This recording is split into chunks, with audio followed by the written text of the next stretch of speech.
Welcome back to clean news MP. चलिए देखते हैं मध्य प्रदेश की 25 फटाफट बड़ी खबरों को। इससे पहले आप न्यूज को कहां से देख रहे हैं हमें कमेंट में बताना बिल्कुल ना भूलें। साथ ही हमारे फेसबुक पेज को भी फॉलो करें। फेसबुक पेज का लिंक डिस्क्रिप्शन में दिया गया है। कक्षा 1 से 12वीं तक के छात्रों के लिए बड़ी खबर, आदेश जारी।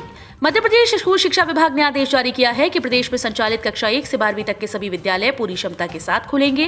कोरोना संक्रमण की वर्तमान स्थिति को देखते हुए लिए गए निर्णय में कहा गया कि अब सभी स्कूल्स में विद्यार्थियों की उपस्थिति 100% होगी। मध्य प्रदेश शासन के द्वारा कोरोना नियंत्रण प्रतिबंधात्मक आदेश निरस्त किए जाने के बाद अब शिक्षा विभाग ने भी आदेश जारी किया। स्कूल शिक्षा विभाग के उप सचिव प्रमोद सिंह ने आदेश जारी करते हुए निर्देश दिए कि प्रदेश के सभी विद्यालय, आवासीय विद्यालय, छात्रावास, कक्षा 1 से 12वीं तक की सभी कक्षाएं 100% स्थिति के साथ संचालित होंगी और यह आदेश तत्काल प्रभावी होगा। 10वीं 12वीं के छात्रों के लिए बड़ी खबर, 14 से थानों में भेजे जाएंगे प्रश्न पत्र, परीक्षा के ये रहेंगे नियम। मध्य प्रदेश माध्यमिक शिक्षा मंडल के 10वीं और 12वीं के छात्रों के लिए काम की खबर है। 12वीं परीक्षा के लिए इच्छुक परीक्षार्थी कल 12 फरवरी से 14 फरवरी 2022 तक नियत शुल्क के साथ संशोधन कर सकते हैं। 14 फरवरी 2022 के बाद प्राप्त आवेदन और परीक्षा केंद्र पर किए गए विषय संशोधन मान्य नहीं किए जाएंगे। ध्यान रहे कि संशोधन में केवल परीक्षार्थियों के फोटो, माध्यम और विषय संशोधन की सुविधा प्रदान की गई है। सीएम शिवराज ने 49 लाख किसानों के खाते में सिंगल क्लिक से पहुंचाई प्रधानमंत्री फसल बीमा राशि। मध्य प्रदेश के मुख्यमंत्री शिवराज सिंह चौहान ने बैतूल में प्रदेश के 49,85,000 किसानों को 7,618 करोड़ की राशि सिंगल क्लिक से बैंक खातों में जमा कराई। कार्यक्रम में मुख्यमंत्री शिवराज सिंह ने कहा कि प्रधानमंत्री फसल योजना की ये देश में सबसे बड़ी राशि का वितरण है। 7,618 करोड़ तो हमने अभी खाते में जमा किए। जब फसल खराब हुई तब 2,876 करोड़ राहत की राशि दी गई। इस तरह कुल 10,494 करोड़ रुपए की राशि फसल बीमा और राहत राशि के रूप में दी गई। इस मौके पर उन्होंने कांग्रेस को आड़े हाथों लिया। परीक्षा हाल में प्रवेश के पूर्व विद्यार्थियों को करानी होगी थर्मल स्क्रीनिंग। माध्यमिक शिक्षा मंडल भोपाल के द्वारा आयोजित की जाने वाली हाई स्कूल की परीक्षा 18 फरवरी से प्रारंभ हो रही है। मंडल द्वारा जारी परीक्षा कार्यक्रम के अनुसार 55 परीक्षा केंद्रों में परीक्षा प्रातः 10 बजे से 1 बजे तक संपन्न होगी। 18 फरवरी को हिंदी, 22 को गणित, 24 को उर्दू, 26 को सामाजिक विज्ञान, 2 मार्च को विज्ञान, 5 को अंग्रेजी, 8 को संस्कृत, 9 को मराठी, गुजराती, सिंधी केवल मूक और बधिर छात्रों के लिए पेंटिंग, केवल दृष्टिहीन छात्रों के लिए संगीत, 10 मार्च को नेशनल स्किल्स क्वालिफिकेशन के समस्त विषय की परीक्षाएं होंगी। परीक्षा केंद्र पर समस्त परीक्षार्थियों के प्रवेश से पहले थर्मल स्क्रीनिंग की जाएगी। समस्त परीक्षार्थियों को परीक्षा कक्ष में प्रातः 8:30 बजे तक उपस्थित होना अनिवार्य होगा। वेटिंग टिकट से मुक्ति। कोरोना संक्रमण कम होने के साथ ही अब रेलवे ने यात्रियों की सुविधाओं में बढ़ाते हुए ज्यादा वेटिंग वाले रूट पर नई ट्रेन और कई ट्रेन में कोच बढ़ाने शुरू कर दिए। रेलवे के इस कदम से राजस्थान, मध्य प्रदेश, महाराष्ट्र सहित आंध्र प्रदेश और तेलंगाना जाने वाले यात्रियों को राहत मिलने जा रही है। रेलवे ने मध्य प्रदेश के भोपाल मंडल से गुजरने वाली हैदराबाद जयपुर हैदराबाद साप्ताहिक एक्सप्रेस ट्रेन में वातानुकूलित प्रथम श्रेणी का एक कोच और वातानुकूलित तृतीय श्रेणी में एक कोच बढ़ाने का निर्णय लिया। इससे इस ट्रेन में यात्रा करने वाले यात्रियों को वोटिंग टिकट से राहत मिल सकेगी। हैदराबाद जयपुर हैदराबाद साप्ताहिक एक्सप्रेस में स्थायी कोच बढ़ाने के निर्णय से अधिक लोगों को कंफर्म टिकट मिल सकेगी। 18 फरवरी तक शासन की स्वरोजगार मूलक योजनाओं के प्रकरणों का निराकरण करे बैंकर्स। प्रदेश और केंद्र सरकार द्वारा विभिन्न विभागों के माध्यम से संचालित स्वरोजगार मूलक योजनाओं के प्रकरणों में स्वीकृति और वितरण की कार्यवाही 18 फरवरी के पूर्व बैंकर सुनिश्चित करें। स्व सहायता समूहों के बैंक लिंकेज के लिए समूह के अध्यक्ष और सचिव को भी बैंक बुलाया जाए। शेष सदस्यों को बैंक आने की आवश्यकता नहीं होनी चाहिए। समूह का प्रस्ताव और सदस्यों के हस्ताक्षर संबंधी कागजात से ही बैंकर्स अपनी प्रक्रिया पूरी करें। जिले के सीडी रेशियो को मेंटेन करने के लिए स्वरोजगार, कृषि, पशुपालन और मत्स्य पालन के साथ ही नाबार्ड के माध्यम से वेयर हाउस बनाने के प्रकरण अधिक संख्या में तैयार कर स्वीकृत एवं वितरित किए जाएं। धान परिवहन का स्वीकृति पत्र जारी करने और किसानों को भुगतान करने के दिए निर्देश। कलेक्ट्रेट कार्यालय में समय सीमा की बैठक हुई। बैठक में कलेक्टर नीरज कुमार सिंह ने विभागों की समीक्षा की। उन्होंने धान उपार्जन की समीक्षा कर उपार्जन संबंधी अधिकारियों को शेष धान परिवहन का शीघ्र स्वीकृति पत्र जारी करने एवं किसानों को समय पर भुगतान करने के निर्देश दिए। कलेक्टर ने बोर्ड परीक्षा की तैयारी हेतु समुचित व्यवस्थाएं सुनिश्चित करने के निर्देश जिला शिक्षा अधिकारी को दिए। कलेक्टर सिंह सभी ब्लॉक मेडिकल ऑफिसर को निर्देशित किया कि वे HMIS और अनमोल ऐप में दिखाई दे रहे अंतर को समाप्त करें एवं जननी सुरक्षा योजना के प्रकरणों का शीघ्र निराकरण किया जाए। ऋण माफी योजना, इन किसानों को नहीं मिलेगा कर्ज माफी योजना का लाभ। किसानों का पुराना कर्ज माफ करने के लिए कई राज्यों में ऋण माफी योजना चलाई जा रही है। इस योजना का उद्देश्य किसानों को आर्थिक रूप से मजबूत करना है। ऋण माफी योजना के माध्यम से सरकार चाहती है कि किसानों के पुराने कर्ज माफ किए जाएं ताकि किसानों को बैंकों से कृषि संबंधी कार्यों के लिए नया ऋण मिल सके। और राजस्थान, उत्तर प्रदेश, मध्य प्रदेश, पंजाब, झारखंड आदि राज्यों में ऋण माफी का लाभ किसानों को प्रदान किया जा रहा है। बता दें कि सरकार की इस ऋण माफी योजना का लाभ छोटे और सीमांत किसानों को मिलेगा। इंदौर संभाग में संचालित अनुसूचित जाति और जनजाति के छात्रावासों और आश्रमों का होगा कायाकल्प। अनुसूचित जाति और जनजाति के विद्यार्थियों के लिए संचालित सभी छात्रावासों और आश्रमों में पूरी मूलभूत सुविधा और वहां रहने वाले विद्यार्थियों को किसी भी तरह की परेशानी नहीं हो, इसके लिए इंदौर संभाग में व्यापक स्तर पर तैयारियां की जा रही हैं। संभाग में अनुसूचित जाति और जनजाति के छात्रावासों का कायाकल्प होगा। इसके लिए 80 करोड़ रुपए से अधिक लागत के प्रस्ताव अभी तक तैयार कर लिए गए। संभाग स्तरीय वीडियो कॉन्फ्रेंसिंग में दी गई। इस वीडियो कॉन्फ्रेंसिंग में संभागायुक्त डॉक्टर पवन कुमार शर्मा और मुख्यमंत्री के OSD और उप सचिव लक्ष्मण सिंह मरकाम ने तैयारियों की समीक्षा की। मध्य प्रदेश की जेलों में बंदियों से स्वजन फिर कर सकेंगे मुलाकात, पाबंदी हटी। मध्य प्रदेश की जेलों में बंदियों से स्वजन फिर से मुलाकात कर सकेंगे। कोरोना संक्रमण बढ़ने के बाद मुलाकात पर पाबंदी लगा दी गई थी। शनिवार को जेल विभाग ने आदेश जारी कर पाबंदी हटा दी। शुक्रवार को गृह मंत्री डॉक्टर नरोत्तम मिश्रा ने इसके संकेत दिए। कोरोना की तीसरी लहर के चलते सरकार ने 13 जनवरी 2022 को निर्देश जारी कर बंदियों से स्वजन की मुलाकात पर 31 मार्च तक रोक लगा दी। सरकार का मानना था कि मुलाकात जारी रखने से जेलों में बंद बंदियों तक संक्रमण पहुंच सकता है। तब से प्रदेश के जेलों में बंदियों से मुलाकात बंद थी। रविवार से मध्य प्रदेश में ठंड से मिलेगी कुछ राहत। भोपाल में चली शीतलहर। हवाओं का रुख उत्तरी से उत्तर पूर्वी और पूर्वी होने लगा है। इससे तापमान में बढ़ोतरी होने लगी है। मौसम विज्ञानियों के मुताबिक आज रविवार को एक पश्चिमी विक्षोभ उत्तर भारत में प्रवेश करेगा। इसके असर से मंगलवार तक तापमान बढ़ेगा। इसके बाद एक बार फिर दिन रात के तापमान में कुछ गिरावट होने लगेगी। मौसम विज्ञान केंद्र के मौसम विज्ञानी PK साहा ने बताया कि शनिवार को सबसे कम 5 डिग्री सेल्सियस तापमान उमरिया, खजुराहो और नौगांव में दर्ज किया गया। भोपाल, रीवा, उमरिया, छिंदवाड़ा, मंडला, मलाजखंड, खजुराहो, बैतूल, धार, खंडवा और रतलाम में शीतलहर का प्रभाव रहा। लोगों को मिली राहत। जबलपुर नैनपुर ट्रेन हुई फिर से चालू। जबलपुर वालों के लिए राहत की खबर आ रही है रेलवे की तरफ से। दरअसल कोरोना के चलते जो ट्रेन स्थगित कर दी गई थी उसे वापस से ट्रैक पर हरी झंडी मिल चुकी है। जी हां, जबलपुर नैनपुर पैसेंजर ट्रेन को कल से फिर शुरू कर दिया गया। लंबे समय से यात्रियों की मांग इस ट्रेन को पुनः चलाने के लिए उठ रही थी। इस ट्रेन को चलाने के लिए नैनपुर निवासी एक युवक ने जनहित याचिका भी लगाई थी, जिस पर हाईकोर्ट ने भी संज्ञान लिया था और कहा था कि केंद्रीय मंत्री फग्गन सिंह और सांसद राकेश सिंह को भी केस में पक्षकार बनाया था। अटल प्रगति पथ से जुड़ेंगे 3 राज्य, इन जिलों को होगा लाभ। सीएम के कलेक्टर्स को ये निर्देश।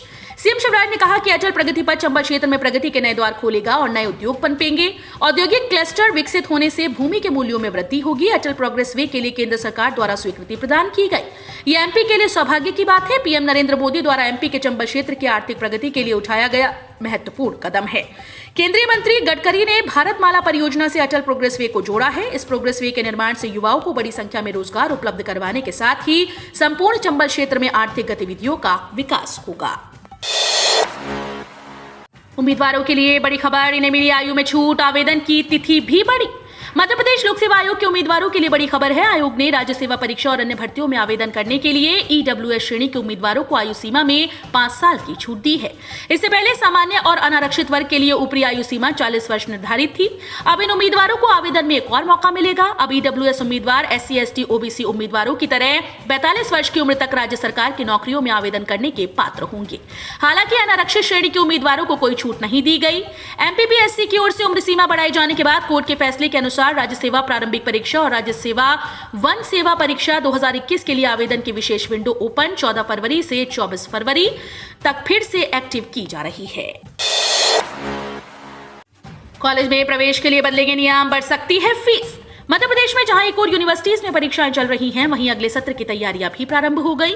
इसी तारतम्य में अगले सत्र में प्रवेश को लेकर देवी अहिल्या विश्वविद्यालय DAVV ने भी तैयारियां शुरू कर दी। खास बात यह है कि 2022-23 सत्र में नई शिक्षा नीति के तहत दाखिले होंगे। ऐसे में विश्वविद्यालय प्रशासन ने छात्र छात्राओं के लिए प्रवेश समितियां बना ली। ये भी माना जा रहा है कि इस साल फीस में मामूली वृद्धि हो सकती है। अधिकारियों के मुताबिक नए सत्र यानी 2022-23 में प्रवेश जून जुलाई से शुरू हो जाएंगे। आज 13 फरवरी को सूर्यदेव करेंगे मकर राशि में गोचर। राशियों पर पड़ेंगे ये प्रभाव। नवग्रहों के राजा सूर्यदेव आज 13 फरवरी रविवार को देर रात 3:27 पर मकर राशि से निकलकर कुंभ राशि में गोचर करेंगे। सूर्य को ग्रहों का राजा कहा जाता है, इसलिए इनका राशि परिवर्तन कई अर्थों में महत्वपूर्ण होता है। कुंभ संक्रांति के दिन त्रिपुष्कर व प्रीति योग का बन रहा है, जिस कारण इस संक्रांति का महत्व काफी बढ़ गया। इसके साथ ही मध्य प्रदेश सहित देश भर में कोरोना संक्रमण के मामले पूरी तरह से घट जाएंगे। इसके अलावा देश विदेश में कुछ नई घटनाएं सामने आ सकती हैं। मां चामुंडा दरबार के पंडित रामजीवन दुबे ने बताया कि कुंभ राशि में गुरु पहले से ही मौजूद है। गुरु व सूर्य दोनों ही मित्र ग्रह हैं। इनका कुंभ राशि में मिलना दुनिया में कुछ बड़ी घटनाओं का सृजन करेगा। मंडियों में शुरू हुई सरसों की आवक, एमएसपी से ज्यादा भाव में बिक रही सरसों। देश के मंडियों में सरसों की अगेती फसल आनी शुरू हो गई। शुरुआती सीजन में ही किसानों को सरसों के अच्छे भाव मिल रहे हैं। सरकार ने वित्तीय वर्ष 2022-23 के लिए सरसों का न्यूनतम समर्थन मूल्य 5,050 रुपए तय किया, जो पिछले वित्तीय वर्ष 2021-22 से 400 रुपए अधिक है। इसके उलट किसानों को व्यापारियों से सरसों के एमएसपी से ऊंचे भाव मिल रहे हैं। इससे किसानों में उत्साह दिखाई दे रहा है। बता दें कि केंद्र सरकार देश में तिलहन का उत्पादन बढ़ाने पर जोर दे रही है, ताकि देश तिलहन उत्पादनों में आत्मनिर्भर हो सके। प्रधानमंत्री कृषि सिंचाई योजना। कृषि के क्षेत्र में भूमिगत जल का दोहन कम हो और कम पानी से अधिक उत्पादन प्राप्त कर सके और पानी की एक एक बूंद का सही इस्तेमाल हो सके, इसके लिए केंद्र सरकार ने प्रधानमंत्री कृषि सिंचाई योजना की शुरुआत वर्ष 2015 में की। योजना के तहत किसानों को सिंचाई के लिए उपकरण खरीद पर होने वाले खर्च पर सब्सिडी दे रही है। राज्य की सरकारों ने भी इस योजना के तहत ड्रिप एवं स्प्रिंकलर सिंचाई पद्धति को बढ़ावा देने के लिए अपने अपने राज्य में तय सब्सिडी दे रही है। इस समय मध्य प्रदेश सरकार अपने राज्य के किसानों को ड्रिप और स्प्रिंकलर सिंचाई उपकरण के खरीद खर्च पर 55% सब्सिडी का लाभ दे रही है। ईशान किशन आईपीएल इतिहास के सबसे महंगे भारतीय विकेटकीपर बने। मुंबई ने 15.25 करोड़ में खरीदा। इंडियन प्रीमियर लीग 2022 की पहली मेगा नीलामी कल हुई। भारतीय विकेटकीपर बल्लेबाज ईशान किशन पर मुंबई इंडियंस ने जमकर बोली लगाई।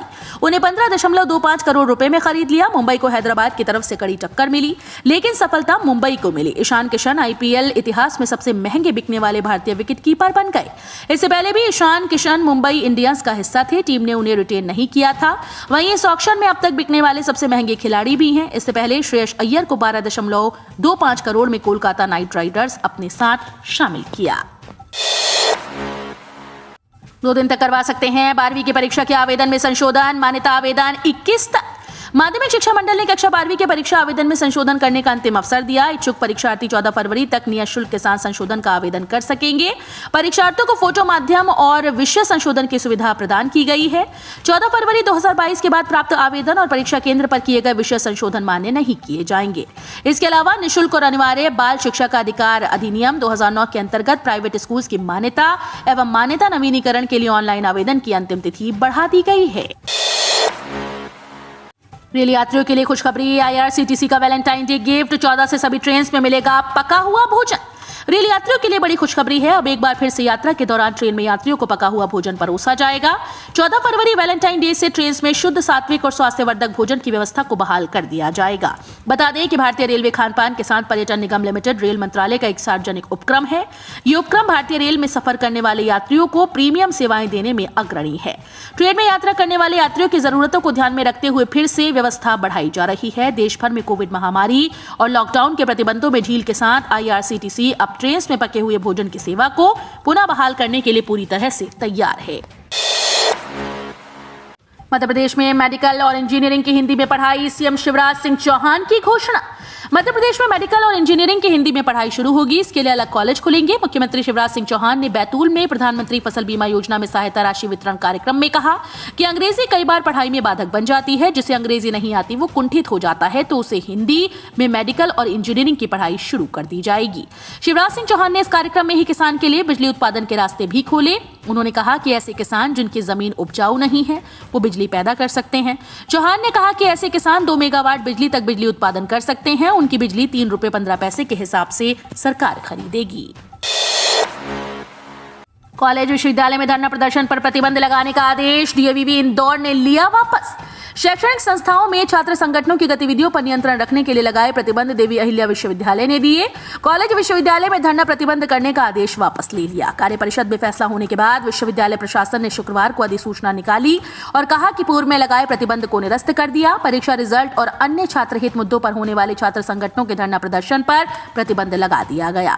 मामले में कार्य परिषद की बैठक में मुद्दा रखा गया, जहां कॉलेज विश्वविद्यालय में धरना प्रदर्शन को लेकर प्रतिबंध लगा दिया। इसे लेकर एबीवीपी और एनएसयूआई के छात्र नेताओं को जानकारी लगी तो उन्होंने आदेश को लेकर आपत्ति ली। इंदौर में बोले केंद्रीय वित्त राज्य मंत्री, क्रिप्टो करेंसी कानूनी नहीं लेकिन तकनीक को अनदेखा नहीं करेगी सरकार। क्रिप्टो करेंसी को लेकर सरकार ने मान्यता नहीं दी है, लेकिन यदि कोई इसमें निवेश करता है और मुनाफा कमाता है तो सरकार उस पर टैक्स वसूल करेगी। केंद्रीय वित्त राज्य मंत्री डॉक्टर भागवत कराड़ ने शनिवार को इंदौर में ये बात कही। कराड़ ने यह भी कहा कि सरकार क्रिप्टो करेंसी की तकनीक को अनदेखा नहीं करेगी, इसलिए डिजिटल करेंसी इस साल जारी करने जा रही है। कराड़ आम बजट पर इंदौर के प्रबुद्धजनों को संबोधित कर रहे थे। ग्वालियर स्वच्छ सर्वेक्षण 2022। नगर निगम द्वारा आमजनों को स्वच्छता के प्रति जागरूक करने व स्वच्छ सर्वेक्षण 2022 की जानकारी देने के लिए विभिन्न बाजारों व वार्ड्स में रैली निकालकर जन जागरूकता अभियान चलाया गया।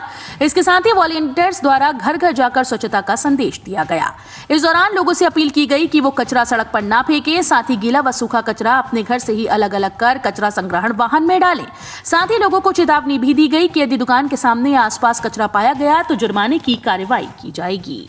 तो ये थी आज की 25 फटाफट बड़ी खबरें। अगर आपको न्यूज़ पसंद आई हो तो वीडियो को लाइक और शेयर जरूर करें। धन्यवाद।